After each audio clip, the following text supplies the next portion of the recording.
ज्यावेळी दादा खऱ्या अर्थाने नवद आणि नवरीबाईमध्ये खऱ्या अर्थाने अंतरपाठ धरला जातो आणि तुळशी वृंदावनाला पाणी घालणारी तिची नवरीची आई असती आणि नवरीची आई ज्यावेळी दादा मंगल अष्टका चालू असतात तुळशी वृंदावनाला पाणी घालीत असती आणि असणाऱ्या लहानपणापासून तर नवरी बनतपर्यंत असणारं तिचं सगळं सुख दुःख ती आई आठवीत असती. एक वेळ दादा खऱ्या अर्थाने पाण्याची धार तुटत परंतु आईच्या डोळ्यामध्ये अश्रू तुटत नाही आणि आई सुद्धा म्हणजे त्या नवरीच्या गळ्यामध्ये पडते आणि थोडी रडती. बाकीचे रडू नका बरं का, गीत आता निघाले म्हणून काढले. म्हणून ती आई कशी रडती, ती माझी आई रडती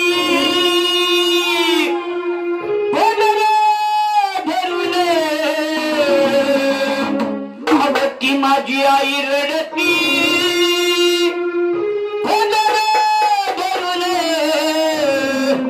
आणि शेवटी आई रडताना काय म्हणती, माझी हरण चालली कशी काय माझी हरण